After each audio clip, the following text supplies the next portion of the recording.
Hello and welcome to JK civil services. जैसा कि आपको पता है जेके सिविल सर्विसेज की तरफ से हमने जेके एसएसबी की रिक्रूटमेंट्स जैसे कि एफएमपीएचडब्ल्यू, एमएमपीएचडब्ल्यू नर्सिंग एड के लिए कोर्स स्टार्ट किया है।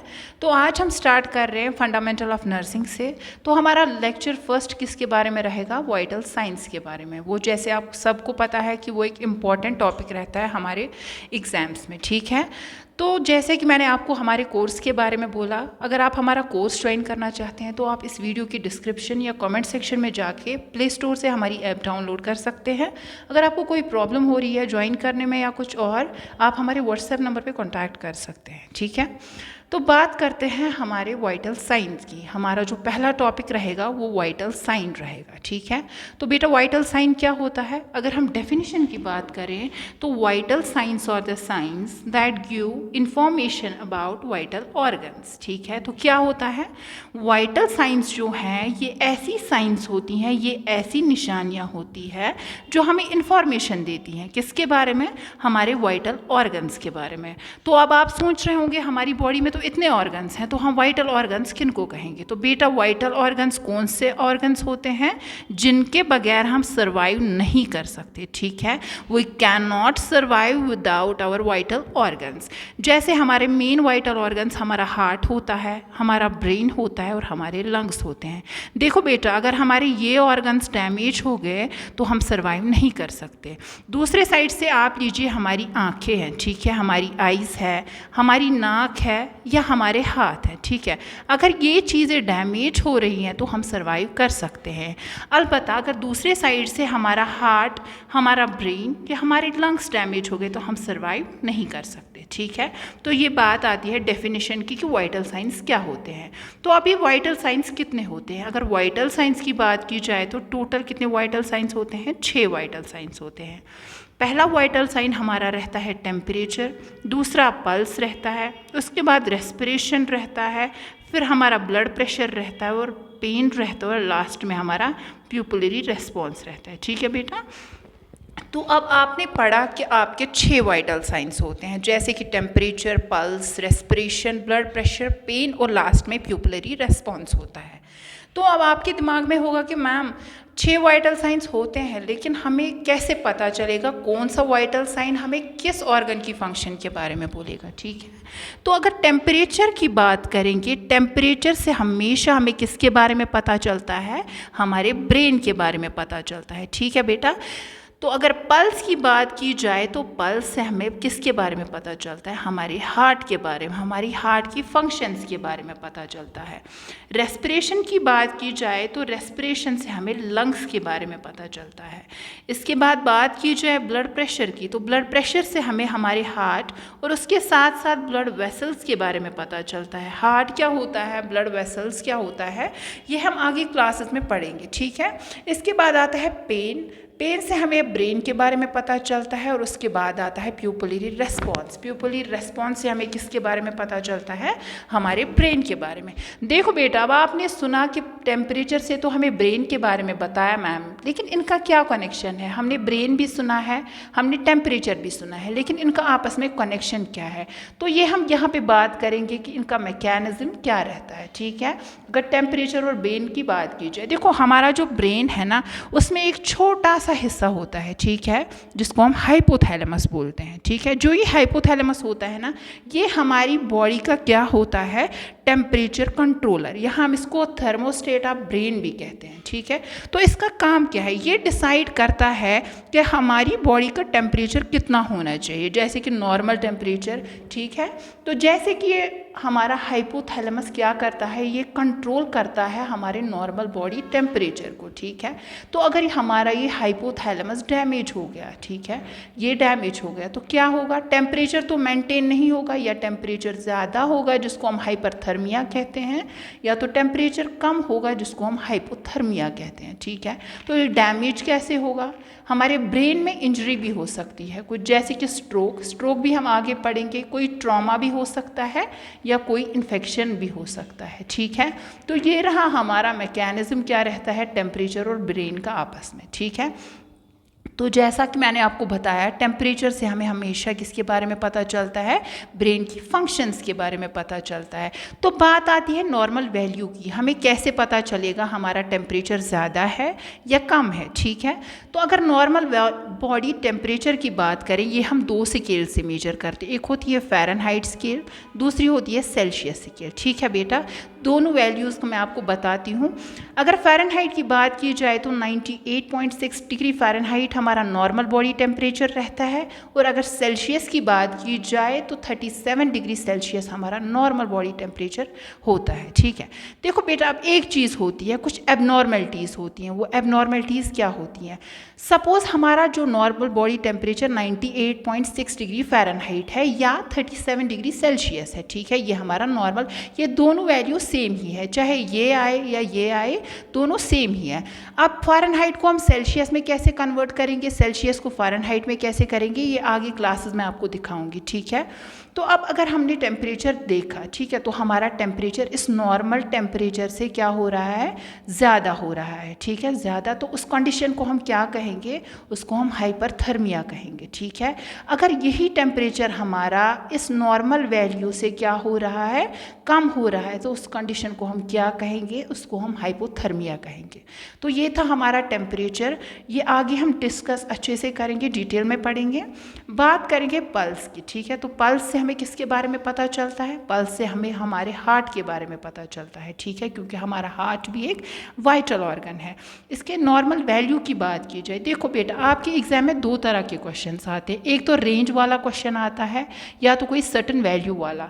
सपोज़ आपके एग्जाम में पूछा जाएगा नॉर्मल हार्ट रेट कितनी होती है, हार्ट रेट ही हम पल्स को बोलते हैं। ठीक है, pulse is also known as heart rate. ठीक है बेटा, तो अगर वहाँ पे रेंज का पूछा जाए तो हमारी नॉर्मल रेंज कितनी होती है, 60 to 100 बीट्स पर मिनट हमारी नॉर्मल हार्ट रेट या नॉर्मल पल्स रहती है। ठीक है, अब अगर आप एक सर्टेन वैल्यू जानना चाहते हैं तो एक एवरेज की बात की जाए तो वो हमारा कितना रहता है, 72 बीट्स पर मिनट। ठीक है, अब अगर हमारी यही हार्ट रेट, यही पल्स हमारी, ये नॉर्मल पल्स हमारी अगर कम हो रही है, ठीक है, इस नॉर्मल वैल्यू से कम है, सपोज 60 से कम है, तो हम उस कंडीशन को क्या कहेंगे, हम उसको ब्रैडिकार्डिया कहेंगे। ठीक है, तो अगर ये हमारी हार्ट रेट या हमारी पल्स इस वैल्यू से ज़्यादा, मतलब 100 से ज़्यादा हो रही है, तो हम उस कंडीशन को क्या कहेंगे बेटा, हम उसको टैकीकार्डिया कहेंगे। ठीक है, तो ये था आपका पल्स।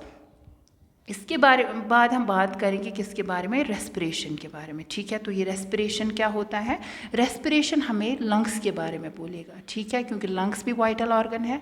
अगर इसके नॉर्मल वैल्यू की हम बात करेंगे, नॉर्मल वैल्यू इसका कितना होता है, ठीक है, तो बेटा नॉर्मल वैल्यू की बात की जाए तो वो 12 to 20 ब्रीथ्स पर मिनट होता है। ठीक है, ये वहाँ पे बीट्स पर मिनट है एंड यहाँ पे ब्रीथ्स पर मिनट रहेगा आपका। ठीक है, और एवरेज नंबर की बात करेंगे तो वो 16 ब्रीथ्स पर मिनट होती हैं। ठीक है, देखो अब हमारा ये नॉर्मल वैल्यू है। ठीक है, ये हमारी जो रेस्पिरेशन की नॉर्मल वैल्यूज़ है। सपोज़ हमारे इस नॉर्मल वैल्यू से कम हमारी रेस्पिरेशन हमें मिल रही है, तो उस कंडीशन को हम ब्रैडीपीनिया कहते हैं।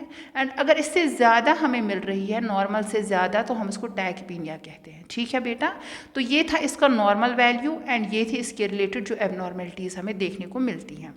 अब हमारा कौन सा फोर्थ वाइटल साइन, जो ब्लड प्रेशर है। ठीक है, ब्लड प्रेशर आपने पढ़ा भी होगा। ब्लड प्रेशर हमें किसके बारे में बोलता है, हमारे हार्ट के बारे में बोलता है, हमारे ब्लड वेसल्स के बारे में बोलता है। इनके बारे में हम पढ़ेंगे, हार्ट क्या होता है, ब्लड वेसल्स क्या होती हैं, ये सब हम अच्छे से पढ़ेंगे डिटेल में। ठीक है, अगर नॉर्मल वैल्यू की बात करें वो 120/80 mm of Hg होता है।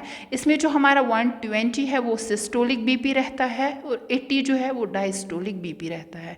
वो हम ब्लड प्रेशर के टॉपिक में पढ़ेंगे। ठीक है, देखो ये हमारा नॉर्मल बीपी है। ठीक है, अगर ये बीपी आप नॉर्मल वैल्यू से ज़्यादा हो रहा है, ठीक है, ज़्यादा है, तो हम उस कंडीशन को क्या कहेंगे, हाइपरटेंशन कहेंगे। मतलब अगर हमारा बीपी 120/80 mm of Hg है तो उस कंडीशन को हम क्या कहेंगे, उसको हम हाइपरटेंशन कहेंगे। एंड अगर हमारा इससे कम मिल रहा है, मतलब 120/80 से कम मिल रहा है, तो उस कंडीशन को हम हाइपोटेंशन कहते हैं। ठीक है बेटा, तो ये था आपका ब्लड प्रेशर।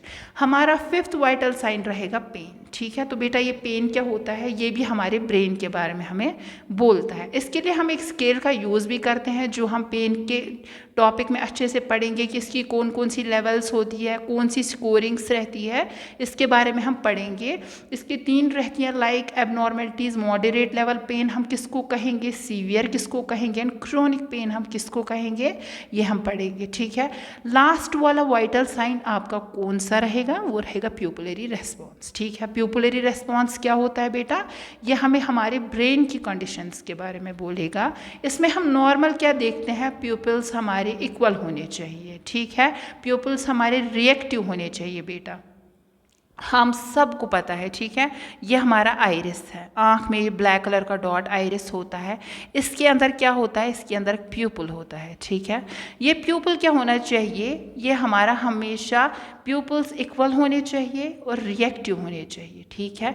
अगर एबनॉर्मलिटीज़ हैं तो ये सारी एबनॉर्मलिटीज़ हमें देखने को मिलेंगी, जैसे कि अनइक्वल प्यूपल साइज मिलेगा, हमें पिन पॉइंट प्यूपल देखने को मिलेगा, एंड हमें नॉन रिएक्टिव प्यूपल देखने को मिलेगा। ठीक है बेटा। तो अगर हम बात करेंगे, अब कुछ क्वेश्चंस आए हैं, जैसे कि एग्जाम में एक क्वेश्चन आपको देखने को मिलेगा कि 5th वाइटल साइन कौन सा होता है। ठीक है। तो अगर सिंपल में आपको ये क्वेश्चन पूछेंगे कि 5th वाइटल कौन सा है, 5th वाइटल साइन, बस इतना ही पूछेंगे, तो हमारा 5th वाइटल साइन कौन सा रहेगा बेटा, वो पेन रहेगा। ठीक है। लेकिन सपोज आप देखो आपके पास, मैं आपको 2 एग्जाम्पल्स दूंगी। हमारी पहली एग्जाम्पल रहेगी, आपके पास एक पेशेंट आता है। ठीक है बेटा। वो पेशेंट आपके पास आया, उसके हाथ में फ्रैक्चर हुआ है, वो आपको वर्बली बोल रहा है, आप उसके वाइटल साइंस अब ले रहे हो। ठीक है। आपने सपोज पहला वाइटल साइन टेम्परेचर चेक किया, आपने पल्स चेक किया, आपने रेस्पिरेशन चेक किया, आपने ब्लड प्रेशर भी चेक किया, एंड अब बात आई 5th वाइटल साइन की, तो वो पेशेंट क्या है, वो कॉन्शियस है, वो होश में है। ठीक है। तो आपने उससे पूछा कि आपको यहाँ पे फ्रैक्चर साइड पे पेन हो रहा है, तो उसने आपको बता दिया कि मुझे पेन है, तो उसका 5th वाइटल साइन हम क्या लेंगे, पेन लेंगे। लेकिन दूसरे साइड से आपके पास एक और पेशेंट आता है। ठीक है। एक पेशेंट आता है, जो पेशेंट क्या है, वो अनकॉन्शियस है बेटा, क्या है, अनकॉन्शियस पेशेंट है, वो पेशेंट बेहोश है।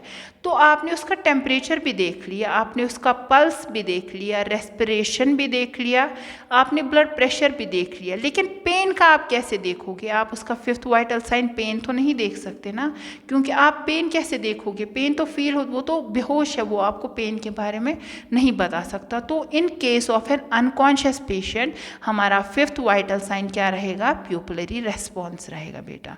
तो ये प्यूपिलरी रेस्पॉन्स अब क्या होता है, प्यूपिलरी रेस्पॉन्स जैसे कि आपने देखा होगा, ये हमारी आँख है, हमारी आँख के अंदर ये क्या है, ये आइरिस है। ठीक है बेटा। इसके अंदर हमारा प्यूपल है। आपने हॉस्पिटल में देखा होगा कि जब कोई अनकॉन्शियस पेशेंट होता है, तो विद द हेल्प ऑफ क्या, with the help of torch हम उसकी आँख जब खोलते हैं तो टॉर्च से उसकी आँख में देखते हैं। ठीक है। तो हमारी आँख के अंदर क्या होता है, प्यूपल होता है। ठीक है। प्यूपल पे जब लाइट, नॉर्मल प्यूपल पे लाइट गिरती है, तो वो क्या होता है, वो कॉन्स्ट्रिक्ट होता है और डायलेट हो जाता है। ठीक है बेटा। तो हमने जब एक अनकॉन्शियस पेशेंट की आंख में क्या डाला, लाइट डाली, अगर उसका यहाँ पे प्यूपल कॉन्स्ट्रिक्ट और डायलेट हो रहा है, इट मीन्स दैट वहाँ पे ब्लड सप्लाई जा रही है, एंड अगर वो डायलेट नहीं हो रहा है, कॉन्स्ट्रिक्ट नहीं हो रहा है, इट मीन्स दैट वहाँ पे सप्लाई ही नहीं जा रही है। तो ये थे हमारे शॉर्ट में, हमने ये वाइटल साइंस पढ़े। अब हम 1 बाय 1 इनको डिस्कस करेंगे। जैसे कि हम हमारा पहला टेम्परेचर स्टार्ट करेंगे, तो वो हम नेक्स्ट क्लास से स्टार्ट करेंगे। तो आई होप आप लोगों को समझ आया होगा। Thank you and have a good day.